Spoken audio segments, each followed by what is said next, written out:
ఇప్పుడు మీ కీలువాతం లాగా మీరు విని ఉంటారు. సో అది ఒక ఆటో ఇమ్యూన్ డిజీజ్ అనమాట. సో బాడీలోనే కొంచెం సెల్ఫ్ గోల్ లాగా అవుతూ ఉంటుంది. సో మన బాడీలోనే మన cells against our cells there is an attack. So దాన్ని ఆటో ఇమ్యూన్ కండిషన్ అంటాము. సో ఈ రుమటాయిడ్ ఆర్థరైటిస్ పేరు గుర్తుపెట్టండి, you can Google it.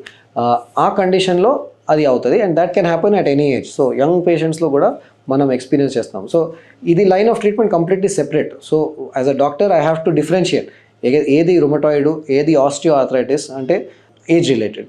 So rheumatoid ఉంటే దాని మెడికేషన్ టోటలీ డిఫరెంట్ ఉంటుంది. ఇన్ఫాక్ట్ రుమటాలజిస్ట్స్ అంటే కొన్ని స్పెషలిస్ట్, వాళ్ళు ఓన్లీ ఇదే స్పెక్ట్రమ్ ఆఫ్ డిజీజెస్ చూస్తారు. So rheumatoid is one thing, young పేషెంట్స్లో అది అఫెక్ట్ అవ్వదు. Next is post traumatic. అంటే సపోజ్ మోకాల దగ్గర కొన్ని ఫ్రాక్చర్స్తో యంగ్ ఏజ్లో మనకి ఫ్రాక్చర్ అయ్యి ఆ ఫ్రాక్చర్ ట్రీట్మెంట్ చేసి సరిగా బోన్స్ జాయిన్ అవ్వలేదు అనుకోండి, అప్పుడు పోస్ట్ ట్రామాటిక్ అంటే ట్రామా అయింది, ట్రామా తర్వాత సరిగా ఫిక్సేషన్ అవ్వలేదు, సో ఫ్యూచర్లో ఆర్థరైటిస్ ఛాన్స్ పెరిగింది. So that is the second one. Third is infective arthritis. కొంతమందికి లోపల జాయింట్లో కొన్ని ఇన్ఫెక్షన్స్ ఉంటాయి ఆర్ బాడీ నుంచి వేరే చోట నుంచి స్ప్రెడ్ అయ్యి జాయింట్లో కూర్చుంటాయి, అది సెప్టిక్ ఆర్థరైటిస్ అంటాము. So these are the 3-4 types which are age independent. ఏ ఏజ్లో అయినా అవ్వచ్చు అవి. మీరు తీసుకునే అదే మందులు, అదే నాణ్యమైన మందులు, కానీ సగం ధరకే.